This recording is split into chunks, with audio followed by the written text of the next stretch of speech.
Alright, let me ask you something. How many of you have been tempted to tell everyone you know about your YouTube channel the second you hit upload? I get it, we've all been there. You're excited and you've worked so hard, and now you want people to see your work and acknowledge you. You want the world, or at least your circle, to see what you've created. But here's the harsh truth. Telling people about your channel, especially early on, is one of the worst mistakes anyone can make. Stick around and I'll tell you exactly why I said so. So here's the deal. When you start a YouTube channel, the natural instinct is to share it with friends, family, co-workers, basically anyone who will listen. You think, hey, if I can get my inner circle to support me, it'll help me grow. And yeah, a few likes and views might trickle in, but in reality, you're sabotaging your long-term success without even realizing it. YouTube is a place that rewards people for finding their community, or as I like to call it, tribe. Finding your tribe on YouTube is akin to finding gold during the gold rush. YouTube pays out millions of dollars to creators every month just because they found their people or their tribe. I know what you're thinking. What if my friends and family can become part of my tribe? Well, let me break it down for you like this. My first point is the wrong audience. First of all, the people closest to you are not your target audience, no matter what you might think of them. You might think that they are, but the truth is, you are most likely different from everyone around you. I mean, if you thought about uploading videos on YouTube and every other person around you did not, then the odds are you are most likely different from people around you. Think about it for a second. Why is nobody else around you uploading YouTube videos or uploading content to any other platform like TikTok, wherever? It's because you are different from them, and you most likely are more different than you might like to accept. Unless your channel is specifically tailored to your friends and family, like a vlog or family updates or content that aligns with their exact interests, your friends and family are not who you're making videos for. Trust me, I made that mistake when I first started my channel. And you know what happens when the wrong audience interacts with your content? The YouTube algorithm gets so confused. This makes the algorithm put your content in front of people that are just like your friends and family. And this can really slow down the growth of your video or your channel in general. And we don't want that. YouTube's algorithm is built to recommend videos based on viewer behavior. This means that if your friends and family watch your videos out of obligation, but they do not engage deeply, no likes, no comments, no watching your video all the way through to the end, YouTube takes that as a sign that your content isn't really good.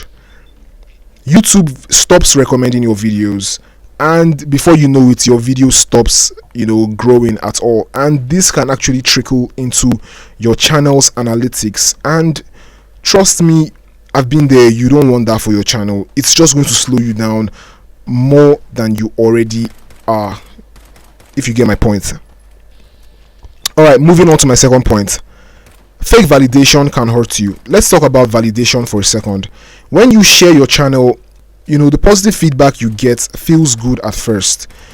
Your friends and family tell you how you're so brave, or this is great, you should do this more.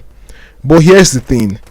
Compliments from people who care about you are not the same as genuine feedback from strangers on the internet. Let me break it down for you like this.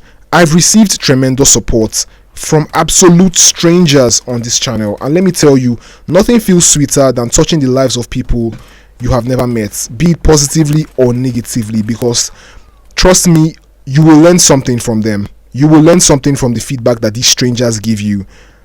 And these people, if they turn out to like your content, they will become your real supporters. They will become your tribe because they resonate with what you're posting. They don't need any incentive to support you, and that is what a real community is. That is what tribe is.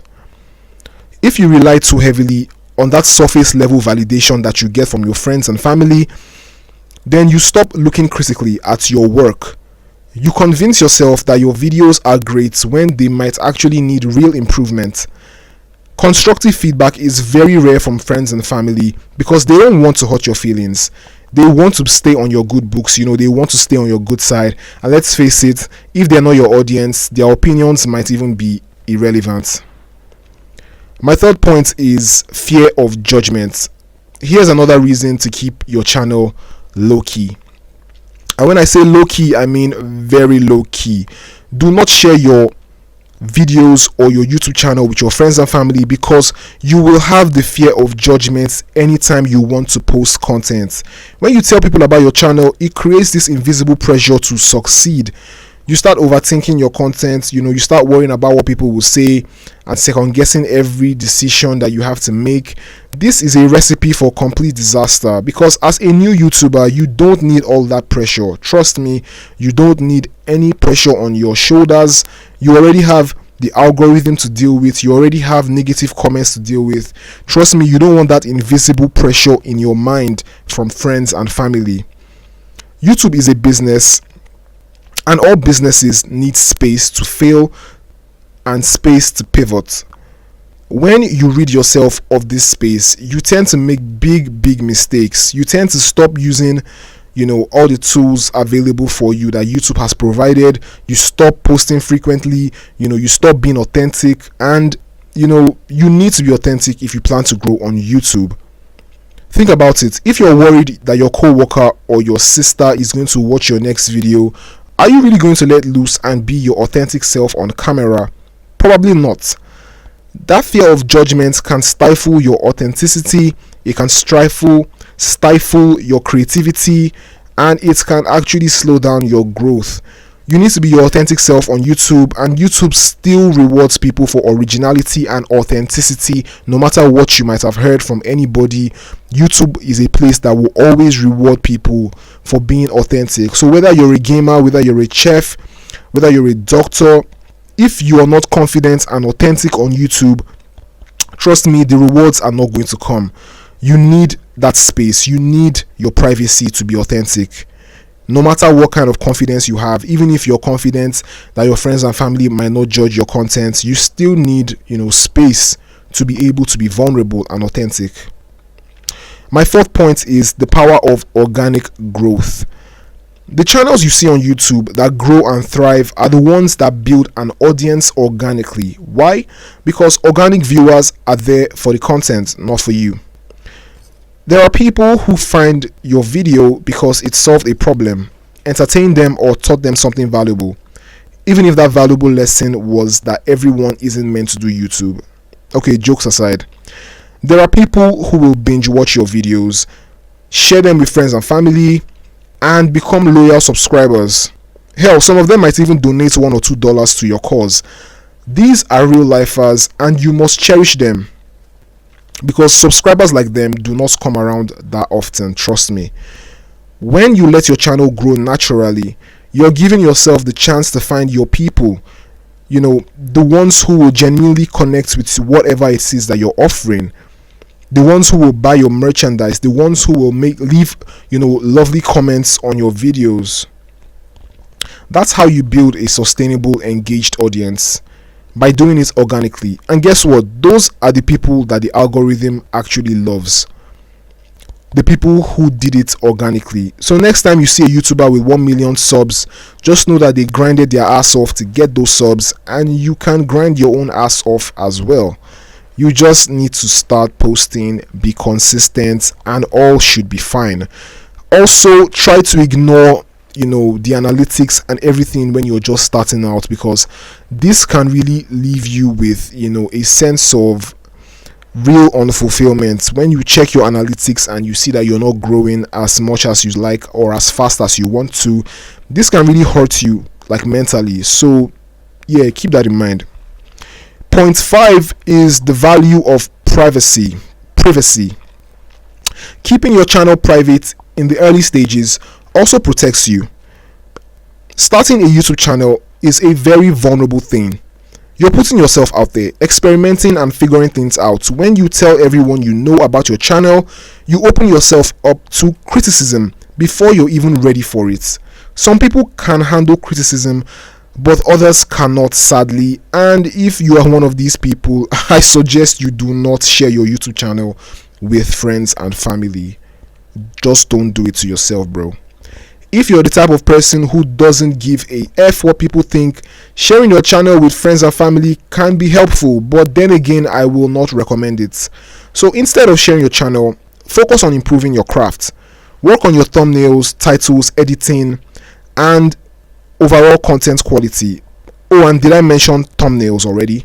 Yeah, work on your thumbnails because those are really important to get people to even watch your video. Trust me, thumbnails are really important, so try to work on those, and just let the numbers grow naturally. Once you've built an audience, for your content, then you can decide who you want to share it with and who you want to invite into your community, because you need to think about your YouTube channel as a community. You are the one who is the gatekeeper of that community. Not everyone deserves to come into that community. So be careful with who you let into your world, because YouTube is in fact your world, and you need to be very careful with who you let in. The other day I was browsing a subreddit and I saw a guy, he was just complaining about how his friends and family don't care about his channel, and he proceeded to post his earnings for that month, which was well over 5 figures, might I add. And I just thought to myself, why does a person who earns 5 figures on YouTube care what his friends and family think? And then it struck me because when you rely heavily on friends and family for validation, this thing can really mess with your mental health, because then you start to crave it more and more. And I've actually been through this myself.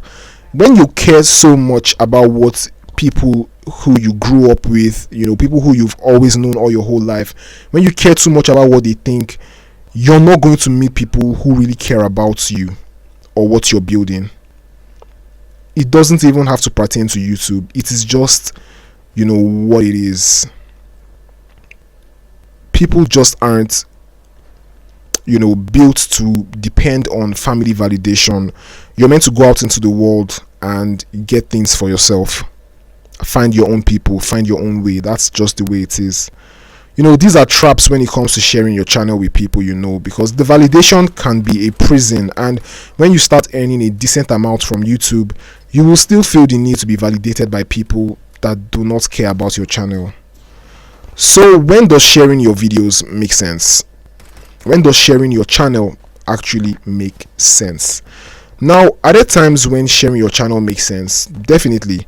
If your channel is hyper specific and you know people in your circle who will genuinely enjoy it and benefit from it, then I say go for it.